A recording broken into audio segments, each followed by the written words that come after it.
Hello, and welcome to the Community Builders webinar series. My name is Allison Berry. I will be your moderator today. We also have Spencer Bolliker on the line, and he will jump in if we have any technical issues. Today's webinar is Community Land Trusts, a tool for comprehensive community development. We have with us today Beth Source, Director of Capacity Building for Grounded Solutions. Welcome, Beth. Hi, it's great to be here. And we also have Bob Oaks, Executive Director for the North Missoula Community Development Corporation. Welcome, Bob. Thank you. Thanks for inviting us. And we have Hermina Harold. She's actually in the office with Bob. She is the Community Organizer for the North Missoula Community Development Corporation and for Trust Montana. Welcome, Hermina. Thanks for having me. Today, we will learn about how community land trusts can help address issues of affordability and access to land and housing with examples from Trust Montana and the North Missoula Community Development Corporation. But first, a bit of background about Community Builders. We are a nonprofit organization dedicated to helping people create successful, prosperous communities in the American West through training, information, and assistance. You can find out more about Community Builders on our website, which is communitybuilders.org, and you'll find our blog, research, publications, and more there as well. We're in the process of revamping our website, so go ahead and take a look and bear with us as we get it up and running. Today's webinar will be recorded and posted later this afternoon. We'll also post today's PowerPoint slides if you would like to access those. If anyone has any questions during today's presentation, you can type them into your questions panel on your screen, and we'll answer as many as time allows for after the presentation. And with that, we'll get started, and I will hand the controls over to Beth. And Beth, you can take it away. Great. Thanks so much. Again, it is really great to be here with you all today talking about community land trusts. As Allison mentioned, my name is Beth Source, and I'm the Director of Capacity Building at Grounded Solutions Network. Grounded Solutions Network is a national nonprofit that helps build strong communities from the ground up. We have particular expertise in strategies and solutions that promote permanently affordable housing so that, as this slide says, communities can stabilize and strengthen their foundation for good. We're going to start today by giving an overview of the community land trust model and discussing how it can be a tool for comprehensive community development in all types of places.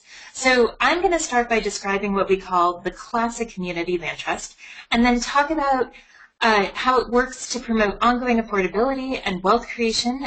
Those are some of the promises that we make through the model.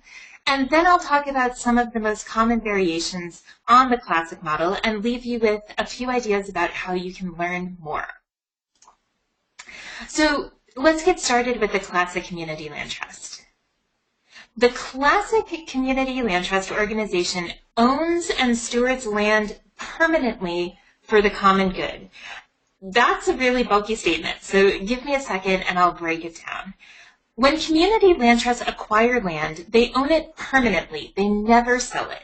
And they do this for the common good, meaning that the land must be used in a way that benefits the common or the community, not just an individual. So I think about that concept in a couple of ways. First, CLTs consider what types of land use the community needs, and they strive to meet those needs. So that could be providing affordable homeownership opportunities in markets that are out of reach to low or moderate income households. It could be providing affordable rental opportunities or permanently supportive housing, or the community might need something that is non-residential, like a grocery store or a library or a park. These are all common goods that serve the community. Second, even if the CLT is providing, for example, affordable homeownership opportunities to an individual, I still think of that as a common good because the opportunity benefits more than one person. Providing affordable housing for teachers, service industry workers, public employees, that is fulfilling a community need. And the homeownership opportunities that CLTs create, for example, serve generation after generation of income-eligible households. So that is a common good that is greater than a single individual benefit. Finally, we talk about community land trusts stewarding land. Stewardship is a big word in our community. To us, it means that the CLT stands by that property in perpetuity. Not only do they ensure that the property is well maintained, they ensure that it continues to provide a common good over time, and that might change. So, for example, in some weaker market cities and towns, a community land trust may decide that the common good needed right now is a community garden. It's a way to put a vacant lot back into use. But they might have the expectation that over time, once the community stabilizes, that land may be better used for housing or something else. That long-term vision of land falls under this concept of stewardship. So that is what community land trusts do. Let's talk for a minute about how community land trusts are structured. The Classic CLT is an independent, nonprofit organization that serves a defined geographic area, typically a neighborhood. Membership is open to anyone within that defined service area, and this is one of the elements that makes the community land trust really unique. Instead of just serving those direct beneficiaries, those living or working on the land trust land, the community land trust is accountable to their entire membership, and therefore the entire community. Classic CLTs also have what we call a tripartite board. Imagine a peace sign. The board is divided into 3 equal groups of representatives. The first third is made up of leaseholders, people living on or using CLT land, and the second third is made up of community members.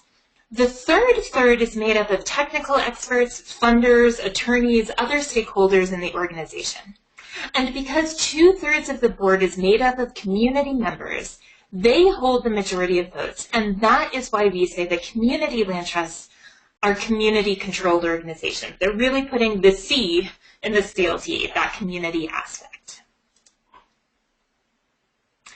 So community land trusts use a dual ownership model. I think the easiest way to understand this is by looking at single-family home ownership. So in this case, the individual, the home buyer, purchases and owns just the improvements, which is the house. The community land trust retains ownership of the land underneath the home. Remember, they never sell that land that they acquire. And this is what creates a dual ownership stake in the property. A 99-year ground lease ties the improvements and the land together. And I always make the joke that, like, if science progresses and we start to live to be 200 years old, these are renewable leases. At the end of 99 years, somebody would get another 99-year ground lease. And it's 99 years because we often can't make contracts for forever. So 99 years is right now as close as we can get. But this ground lease does a couple of critical things. One, it outlines the rights and responsibilities of the homeowner and the rights and responsibilities of the community land trust. 2, it establishes use restrictions, like requiring the homeowner to live in the property as their primary residency. And 3, it establishes affordability restrictions. So as we've been discussing, one of the most common uses of CLT land is to provide permanently affordable homeownership opportunities to households that would otherwise be excluded from the market. The way that CLTs do this is, number 1, they use public subsidies to lower the initial price of a home to a level that is affordable to the target homebuyer. 2, at the time of purchase, the home buyer, through the ground lease, agrees that when they no longer want or need the home, they will sell it at a resale restricted below market rate price that is affordable to the next low-income home buyer. When that home buyer purchases the home, they again agree through the ground lease to sell at a resale restricted price again and again and again. There are lots of different resale formulas that community land trusts use to calculate that restricted price. Some programs simply escalate the price at a certain percentage every year. Other programs peg the change in price to the change in area median incomes. Still other programs calculate the price based on a percentage of the change in appraised value. Regardless of which exact resale formula you choose, the idea is the same. It's to keep the home affordable over time without needing a new investment of subsidy. CLTs also note that promising to make a home permanently affordable does not result in the home actually being permanently affordable. It requires oversight and support. This is the stewardship piece that I mentioned before. If we continue with the example of single-family home ownership, the CLT is actually doing 3 types of stewardship all at the same time. 1, they are stewarding structures or homes if the home is to remain affordable, it needs to remain in good condition. So CLTs do things like making sure that the home is adequately insured and requiring approval of substantial renovations or additions. But it can also do things like educate homeowners about preventative maintenance, encourage capital improvements, help homeowners through renovations to prevent contractor fraud, all these sorts of things. The CLT is also stewarding the homeowners.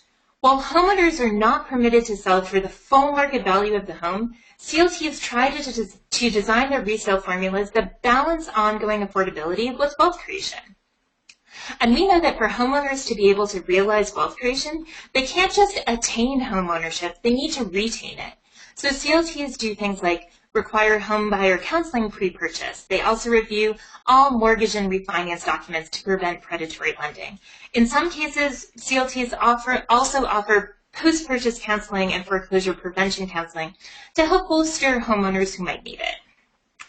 Finally, CLTs are also stewarding the public funds used to make the home affordable in the first place. They made a promise that funds will serve generation after generation of homeowners, and the key to success is resale restrictions. So to make good on their promise, CLTs oversee every element of resale, including calculating the formula price and income certifying the next home buyer. We estimate that there are about 250 community land trust organizations and programs across the United States.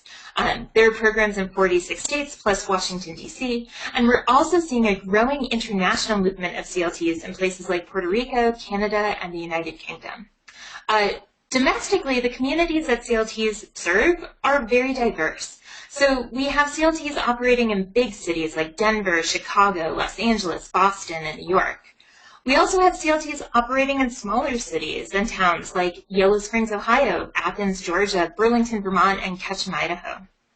About 1/3 of CLTs identify as serving primarily rural communities. Sometimes these rural communities are resort destinations like the San Juan Islands off the coast of Washington, and so they have some pretty severe housing affordability issues.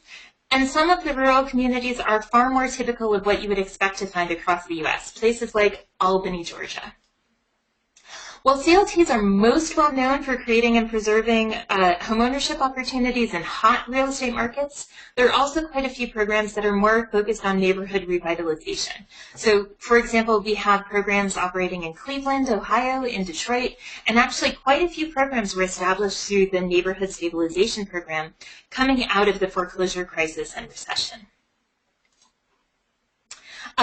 So I don't want to take a lot of time on the next series of slides, but I do want to highlight a pretty neat resource that we have developed as a sector, the Homekeeper National Data Hub. Homekeeper itself is an app that was designed by and for permanently affordable homeownership practitioners. It helps collect and manage data so that programs are more efficient, data-driven, and impactful. And the cool thing is that aggregate data rolls up to a national data hub so that we can see in real time how our field is doing. So these next few slides are from our latest social impact report that was created out of that hub. In this slide, the hub is asking, how much affordability do programs create? This is one of our promises. On the right-hand side, you can see that our homes in general are more affordable than the market. In other words, we're creating opportunities for households that would have otherwise been shut out of homeownership. The next promise that we make is that our homes remain affordable over time. There's a lot going on in this slide, but I again want to point you to the right-hand side. You can see that not only are our homes more affordable than the market, both at initial sale and upon resale, but as a whole, homes in our programs became slightly more affordable over time. And then the third promise, as I mentioned, is wealth creation. It's a goal for our homeownership programs. Because we serve households that would otherwise not be able to purchase a home, we often compare their return to other options that are available to renters.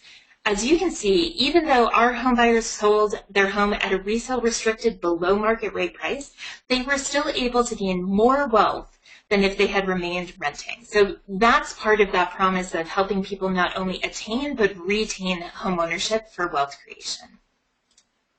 So thus far, I've talked about the classic CLT, how it's structured and what it does, but not every CLT meets that classic definition or description. There are lots of variations. I started by saying that the Classic CLT is an independent nonprofit organization, but a common variation is that the CLT is a program of an already established nonprofit, like a Neighborhood Housing Services or Habitat for Humanity affiliate. We even see CLTs that are structured as a municipal or county program. I also said that the Classic CLT has a defined service area, most frequently a neighborhood. But there are many CLTs that operate on a city, a regional, or a statewide level. And sometimes that scale changes over time. So, for example, CLTs that get started in one neighborhood can spread to the city. Or CLTs that are established to serve an entire state may focus on one particular community or one particular region from time to time. While the Classic CLT has open corporate membership, some CLTs aren't member-based. I think that this variation is most common when CLTs are a program of an established nonprofit or city, and so while the organization may not want to change their governing structure to be able to accommodate the Classic model, they often strive to gather that community input and feedback in other meaningful ways. And so similarly, while the Classic CLT has a tripartite board, that's not true of every CLT. Some CLTs enact the spirit of the tripartite board, but are not rigid in the exact equal thirds of representation. Or they're operating a program within a larger entity, maybe the CLT program, then has a formal advisory role that rolls up to a more traditional nonprofit board. Or most frequently, honestly, is as programs are getting started, they don't have leaseholders. They can't fulfill that 1/3 of the board. So they might seek to expand membership section or pursue other stakeholders who can help them get started. And I know that thus far we've also talked a lot about homeownership, and I started this presentation by saying that community land trusts are a comprehensive tool for community development. They really do so much more than just homeownership. So they provide more housing than just single-family homeownership. CLTs across the country provide multifamily homeownership in the form of condominium development or cooperatives. They provide rental housing, permanently supportive housing, transitional housing. Some have homeless shelters on CLT land. Some steward manufactured housing, either individual single sites or resident-owned communities.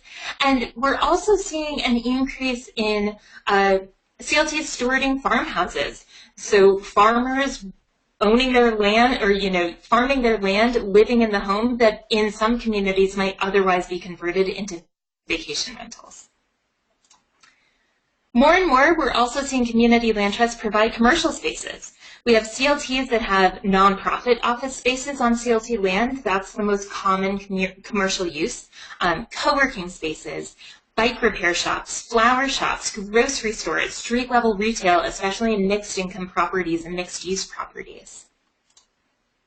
Increasingly, we're also seeing CLTs provide community spaces like schools and libraries and community centers and parks and playgrounds and open space. So not necessarily any kind of profit-making centers, but real community spaces that are needed.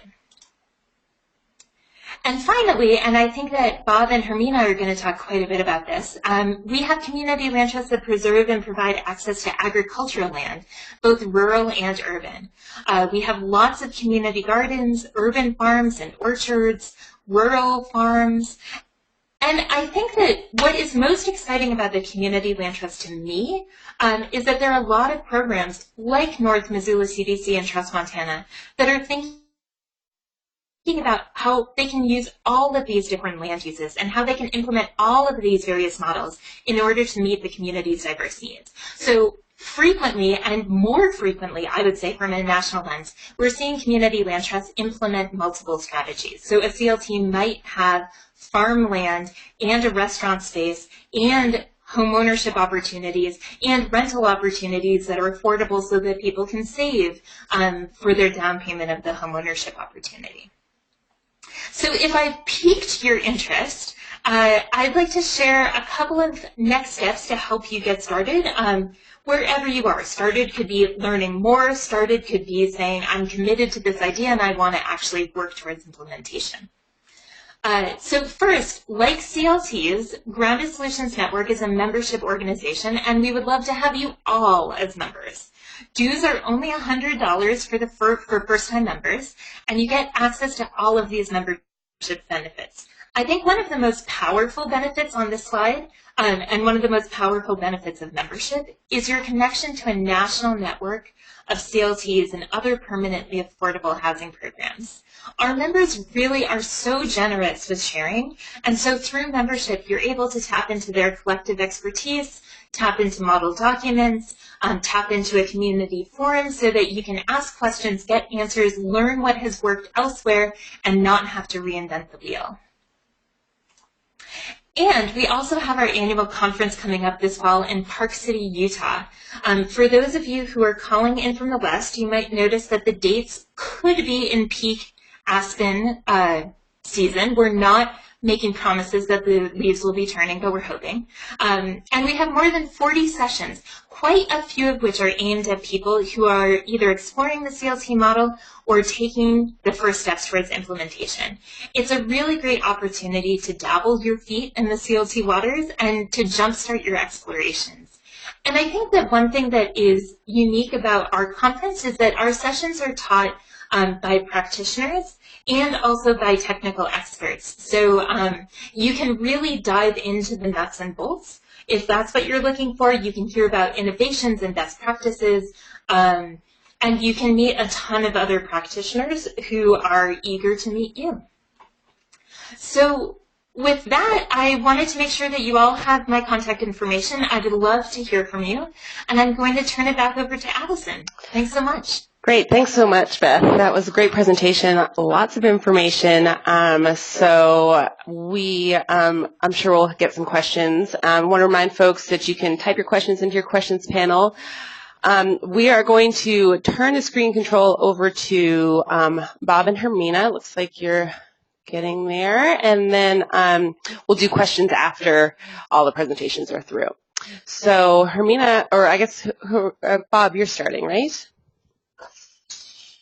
Hi. Hi. I'm the director of the North Missoula Community Development Corporation. We also are contract staff for Trust Montana. But our Community Development Corporation was incorporated in 1996, very much with the help of St. Patrick Hospital here in Missoula as part of something called a Healthy Neighborhood Project. And that project and the NMCDC that grew out of it is derived from a holistic view of the drivers of community health. And that was beyond the conventional medical approaches that hospitals usually take. So we were very much interested not only in housing, recreation, and non-motorized transportation, holistic community development. And I think it's pretty much recognized nationwide that the greatest stressors on low-income families in order of expense are housing, food, and transportation. So at one time or another, we've been involved, NMCDC has been involved in all of those different arenas. On the screen now is actually the first project that we did. It's the same year we got our nonprofit status. And it was in 1998, and it was a playground next to the neighborhood school. We've also been advocates for that school over the years at various times when the school district has thought about decommissioning it. So that picture probably takes in about a quarter of what the playground area actually is. And it was constructed with a large donation from the hospital and a lot of neighborhood organizing and outreach to businesses and private funders, and actually was no public funding in the building, although the City of Missoula Parks Department does do maintenance for it.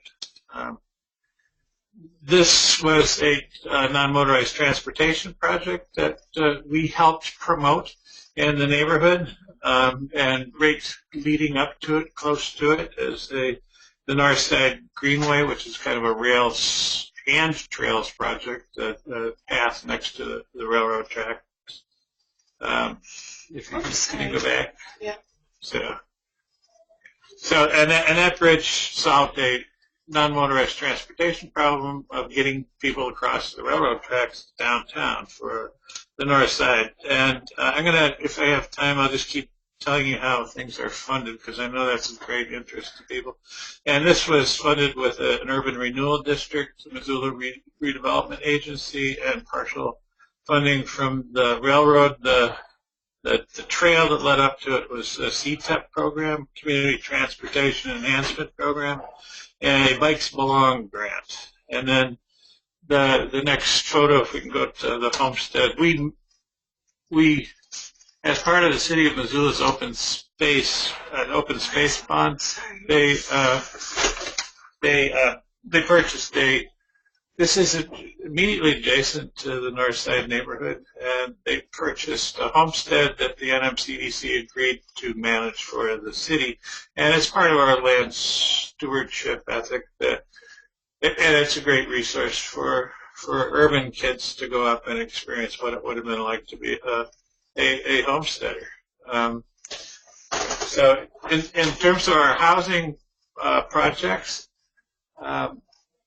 our first development, this was a house that existed there. It was a single-family house set back from the street, but on 6 half lots. So we developed 4 new homes there on that property. There's a photograph of 2 of them,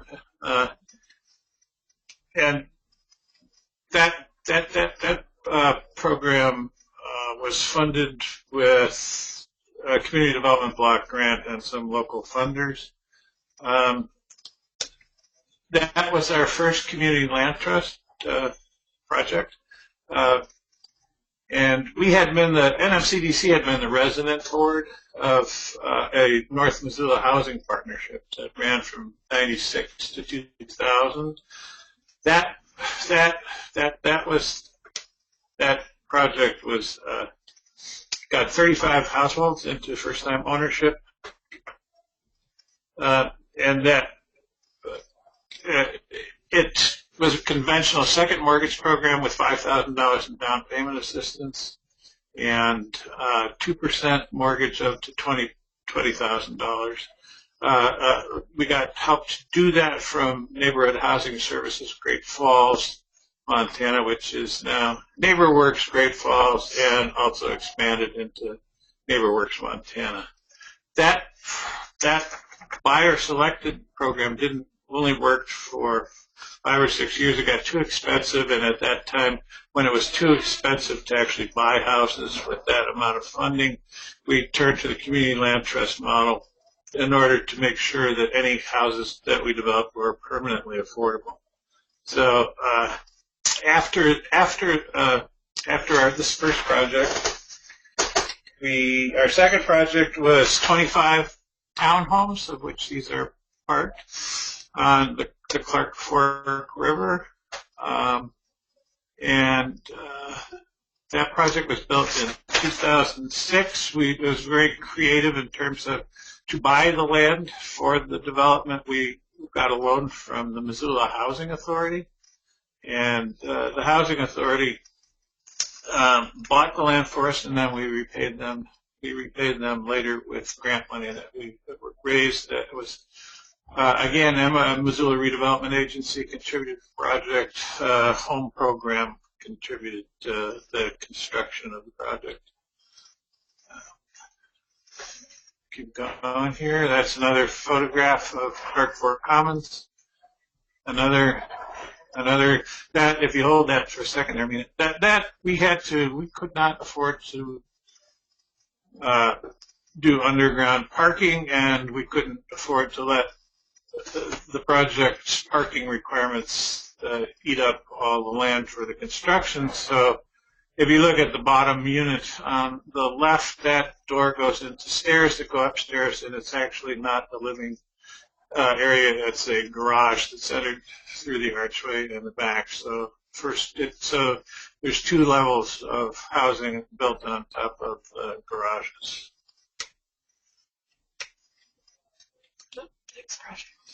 Okay, this is a project, as Beth was talking about, doing commercial development, and this was a kind of a derelict freight depot in the West Side neighborhood. It's also part of our service area, and we got rid of those weeds eventually. Unpaved yard. The complaints from the neighborhood over the last 20 years had been dust kicked up from that yard and diesel fumes. Building was in pretty rough shape.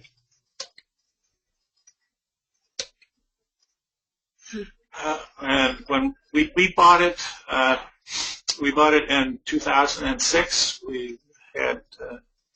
We put a down payment on it in 2005, which gave us a year to come up with $675,000, which we did with great difficulty. But we bought this building, and then the unpaved yard next to it was included, and that became our next housing project as well, which is which you can see right there. So it combined the development of a commercial building with 17 condominium units for community land trust housing. The commercial building, those are all Burn Street Commons. That's during the rehabilitation of the building, and on our 3rd try, we got a $950,000 federal appropriation to rehab that building. Burn Street Commons was built with home program money. And Hermina is on the right in that photograph, in the broccoli costume.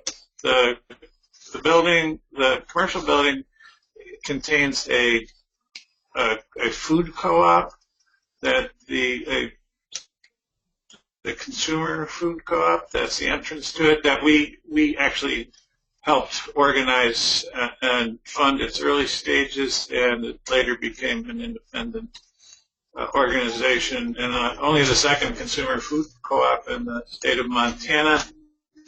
That is the interior adjacent to the food co-op, and there is a restaurant in there. This is a community night dinner stage in the background. At the top of those stairs you see to the right is our little office up there. And I think the next one is a picture of the kitchen. Hermina actually did the original kitchen design, and we were able to, including the range hood that we got from a local Montana foundation, and then we were able to do a turnkey operation in that with a group of local cooks who worked in restaurants around town, who wanted to start their own business, weren't able to do it on their own. We were able to give low market rate to get them into this facility, and it's in a neighborhood that was desperately underserved with services like that. So we were able to do that, and this building, as well as the land under it, is owned by the Community Land Trust. Also in the building is the Western Montana Growers Co-op in the back of the building, their aggregation site for farms all around the Five Valleys area here surrounding Missoula, so that they can aggregate produce from their co-op members. I don't know how many different farms they have, but there's quite a few farms, small farms around the area. And I think I'm going to turn this over to Hermina to just talk about some of the other programs that go on in that building, including the Kids Club. Sure. So we also use the community center space that the restaurant has their seating in for a free kids club for the summer, and then we do free cooking workshops based off of bulk and local foods. We do those once a month, and those are open to families, and they include free childcare. And we also have free quarterly dinners, so we feed up to 140 people per dinner in that space. It's becoming a really lively and bustling area, and pretty much all the time there's something going on in there, which is great because you saw the FedEx warehouse before that happened. It was a very different place. 12:35 is when it's written that we have questions. Is that right, Allison, or do I have time to talk about Trust Montana? You can take a few more minutes to talk about Trust Montana, and we'll do questions after that. Okay, cool. I can be quick. So Trust Montana is the other land trust, community land trust, that we are the staff for, and it is a statewide community land trust that has a focus of preserving land for a variety of community needs, including agriculture, permanently affordable farmer housing, open space, affordable housing, and historic preservation. We are working on always building up our coalition across the state and trying to strengthen the other parts that are parts of our mission that are not housing, because obviously we have a lot of experience with affordable housing here in Missoula, but our statewide efforts are more holistic. So I'm working on developing our farm policies and how we will take care of farm properties. We have one piece of land that we own in Red Lodge, Montana, with a Habitat for Humanity house on top of it right now.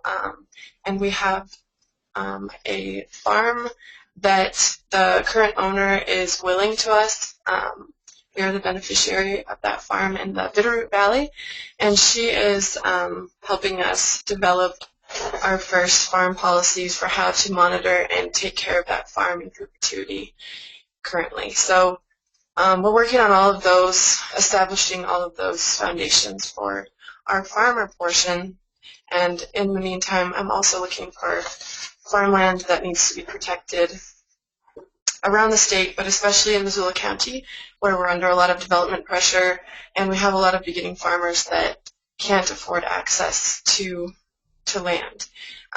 We have a few farms that we're looking at, and a lot of them are just completely out of the range of anything that a local farmer can afford.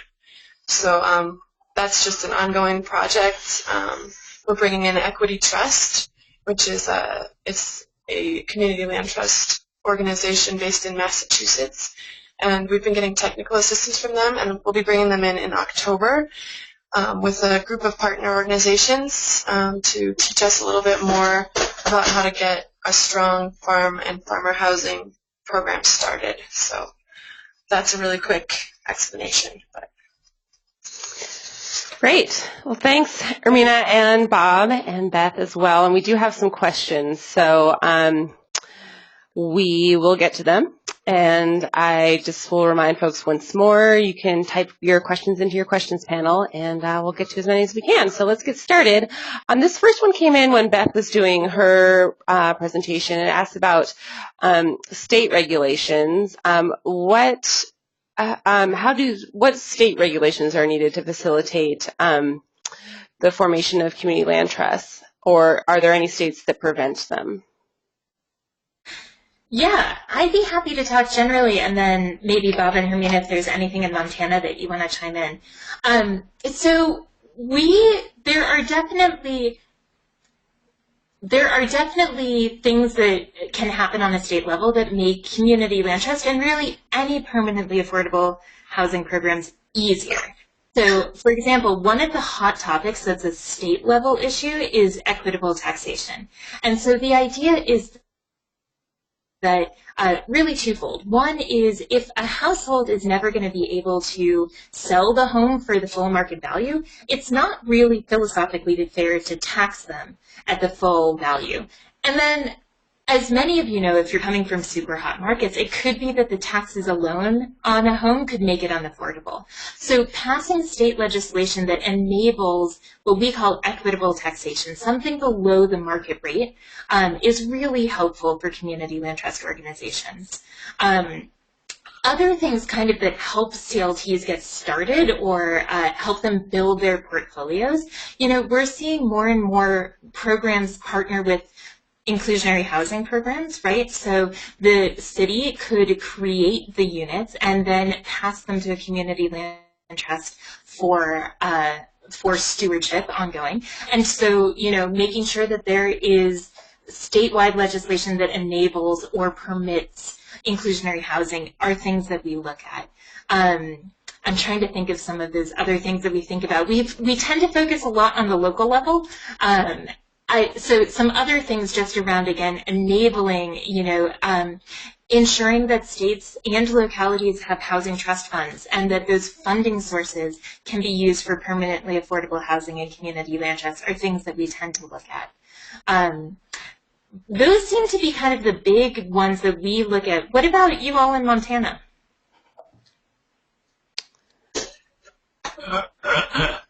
In Missoula, we have had great support from the grants department. Our community land trust was started with some money from Title I funds that were administered by the city of Missoula, and we had a pass-through grant as well from ICE, pass-through HUD grant from ICE. ICE, Institute for Community Economics, was a precursor of grounded solutions. We do not have inclusionary housing in Missoula. We have, as I mentioned, had some help with the Missoula Redevelopment Agency. We have a new housing division that's just starting up, and I'll be watching with great interest to see how our affordability problems are handled. Missoula is one of the most expensive cities in Montana. Last month, the median sale price for homes was $268,000. So that's well above the ability of most Missoulians to come close to. So at the state level, we have been to the legislature once, and we'll return again this coming legislative session just to try to get a special box to check off that recognizes community land trusts as the unique form of ownership that they are. The legislation doesn't recognize that we're kind of either fish nor fowl, and we'd like to clarify it. It's different than single-family fee simple home ownership, and it's also different than condominium ownership because the community land trust owns the land. In the state of Montana, is most. I think that that most housing trust funds are funded with a real estate transfer tax. We are constitutionally prohibited from doing that through some legislation that happened a few years ago. So it is definitely a struggle. Okay. I have another question that came in during Beth's presentation, and it is equity returned to homeowners if sale price is restricted? I can chime into that. Okay. Recent experience, if you like, yes, equity is returned to homeowners, but not the same equity that would be gained from the fee simple market, Okay. market rate homes. And I'll use an example, a home that was built as part of Clark Fork Commons in 2006 when the first home sold, was sold for $112,000, and it is going on the market rate now for $139,000, which makes a two-bedroom home on the river. It makes it eminently affordable for households under 80% AMI. Mm-hmm. The homeowner will walk away with that amount of equity, but if it were just a regular market priced house, it would be well over $200,000 and unaffordable. So that's always a balance where the community needs to be rewarded for its initial investment in the home, and the homeowner needs to be rewarded as well for their maintenance and upkeep and investment in the home. So so far in Missoula, it's worked out really well. Things got a little dicey and close during the Great Recession, but it's very difficult for homeowners in a community land trust to get underwater in a deeply subsidized house. Mm-hmm. And Beth, I think, can probably speak to that as well. Yeah, I think what Bob said is exactly right. So a significant goal of community land trust is to promote wealth creation. And it's striking that balance between how much wealth can a family make before it tips the tide and that home becomes unaffordable to the next generation. So I know there's a lot of I know that there's definitely pushback and reasonable pushback on the idea of limiting equity. And I think to me, where it comes down to is what I tell folks is if you can buy on the open market, you should do that. If you have those opportunities, you should do it. And what shared equity and limited equity and permanently affordable housing programs are trying to do is to mark that balance of, we will help you using public money be able to access homeownership or an opportunity that you otherwise wouldn't have had. And in return, you're going to help us make sure that somebody else in your similar position has that same access. So it's striking that balance. And I think we learned, as Bob said, we learned a lot in the foreclosure crisis. So foreclosures in community land trust essentially didn't happen. CLT homeowners were 9 times less likely to be in serious default than anyone else on the market, regardless of their income. So our low-income homebuyers were 9 times less likely than anybody else to be in serious default. And I think that happens for a couple of reasons. One is we're super committed to homebuyer counseling. 2, we really review those mortgage documents before somebody purchases to make sure that they're not predatory. 3, we make sure that people get into a home that they can afford, right? They're not super stretched. And then the 4th thing around defaults, too, is oftentimes our homes, because they're priced below market rate, as Bob said, would have to lose a whole lot of value to be underwater. Though it happened. In the rare case, it did happen. And so we have actually updated the model ground lease to include some better language around how equity returns happen in a falling or a declining market so that the home buyer in the program, like they share the risks of appreciation, they're sharing the risks of depreciation since they're both in it together. So we have resources about that on our website. I might leave it at that because it ends up getting pretty nerdy, but it's fun if you like to dig into that level. Okay, great, thanks. And I do have everyone's website up on your screen, so you can make a note of that and jot it down if you're interested in following up for more information. A question about the mortgages again. Do most homeowners in the CLTs have a 30-year mortgage like you see in the market? Yes. Mm-hmm. Yep. So that is definitely the default. They should be fixed rate. They should have competitive interest rates, and most of them are 30. I could imagine that there are some programs in weaker markets that might be structuring them as 15 years. But I think that most people have 30-year conventionals. In terms of first mortgage finance products, our model ground lease and homes that use the model ground lease, lenders can sell to Fannie Mae, so they are available on the secondary market. And we were actually just incorporated into Fannie Mae's desktop underwriting, which makes it's so much easier for lenders to be able to underwrite those loans. Bob, is that your experience? And we're able to use all the conventional mortgages, including VA loans. Yeah, that's a great point. Okay. Are any of the CLTs partnering with private capital partners like impact investors who are interested in generating community benefits in addition to getting financial returns? You should come to our conference because we have a session about this. Oh, really? I think, yeah. We are starting, so the session presenters who are going to speak to that at the conference are from the Urban Land Conservancy in Denver, as well as folks who are working on the 11th Street Bridge project in Washington, D.C., both of which are really creative organizations, and they are moving in the direction, or have moved in the direction of private equity, or even some community-sourced financing. We have another session about community-sourced mortgage lending.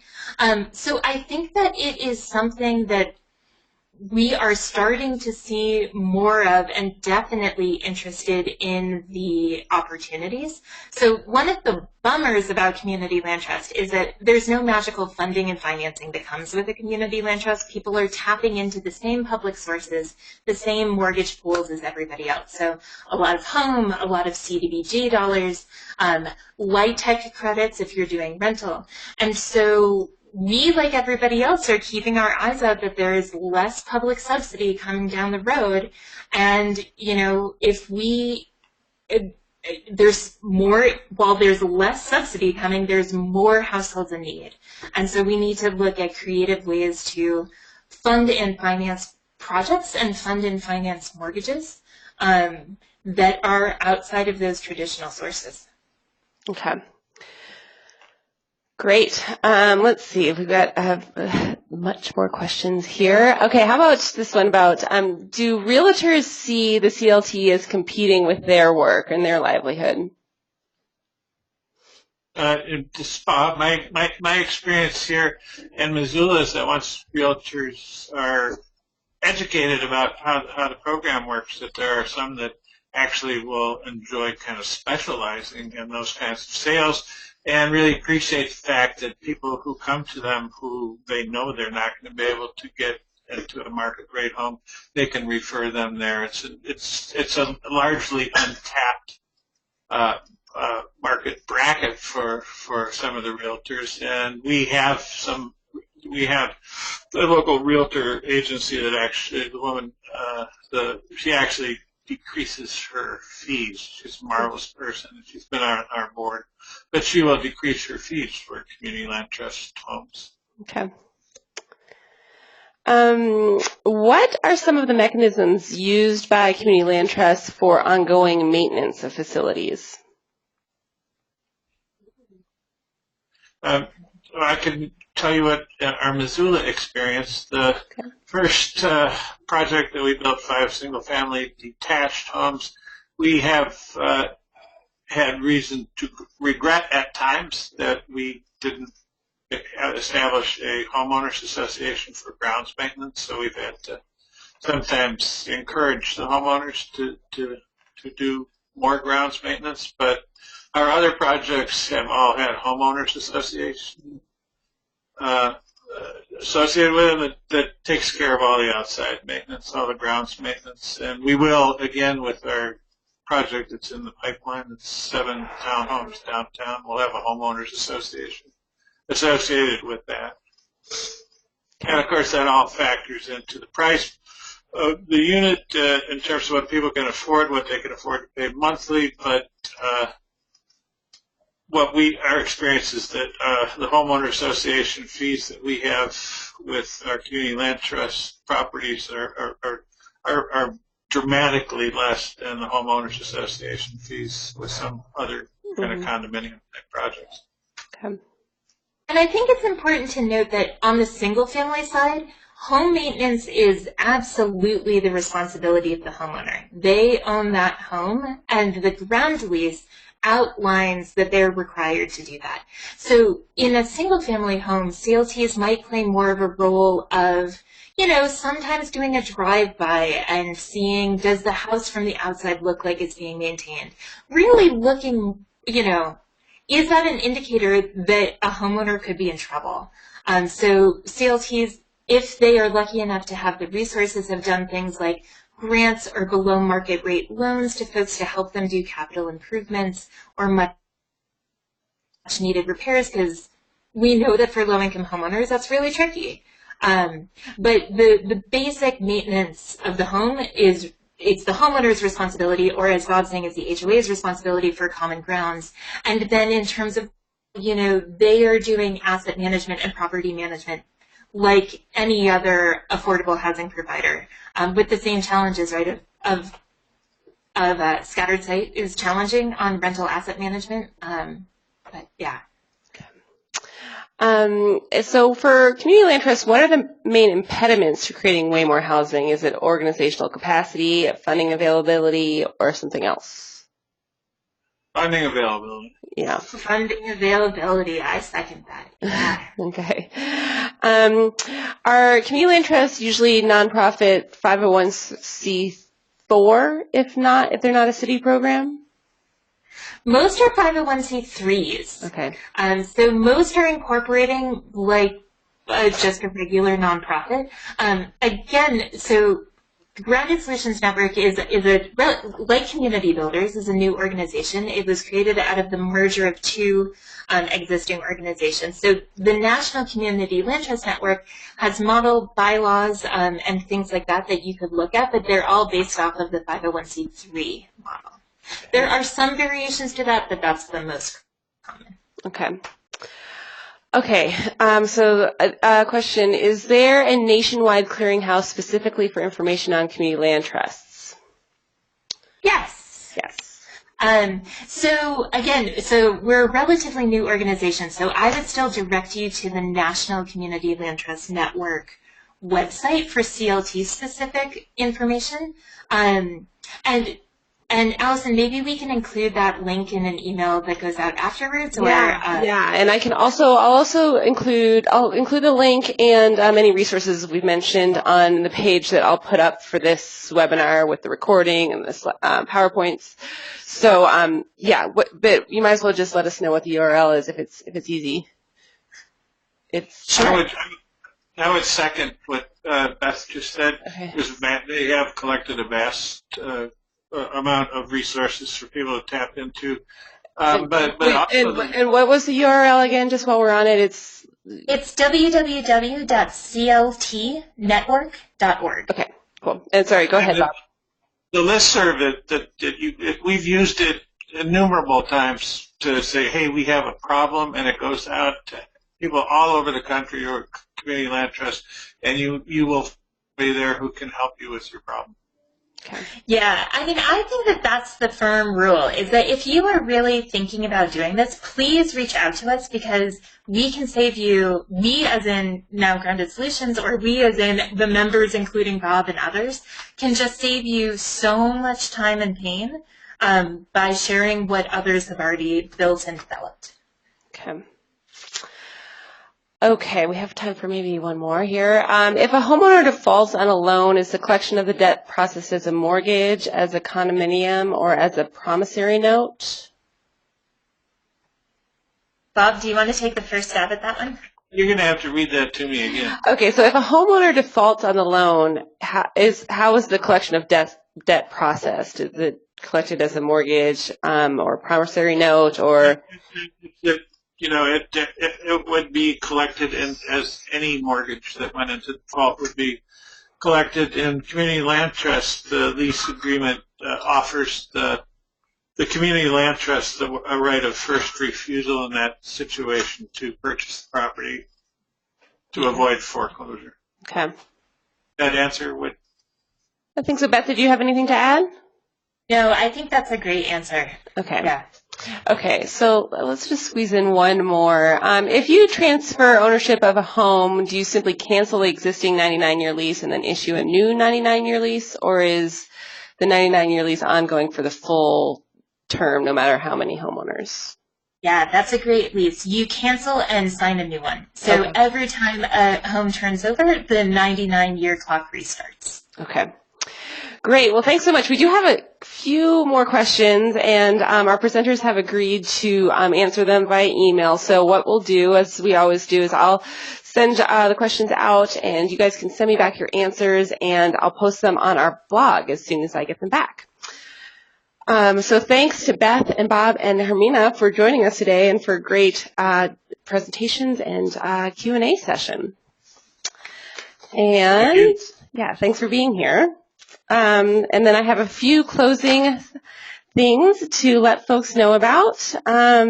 So I did want to let folks know, or just remind folks, that we do have a new website, and so our link for our webinars page is different. So make a note of that. It's up on your screen, and that will be how you get to our future webinars, our current webinars, and also our webinar archive, which I encourage folks to check out, because in our website revision we have reorganized it, and it's fully searchable by topics. So I'd love to hear what you think about that.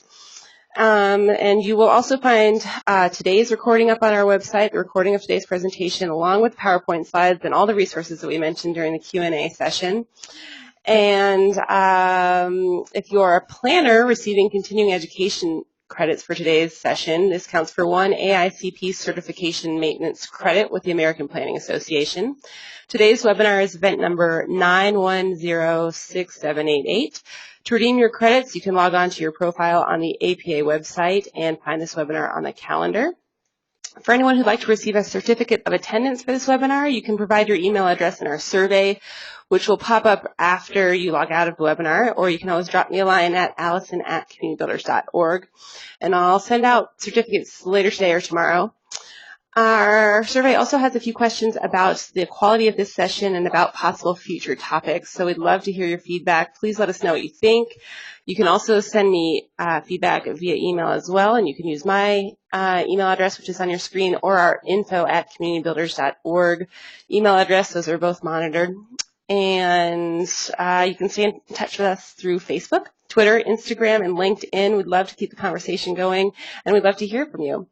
So thanks for tuning in, and have a great day.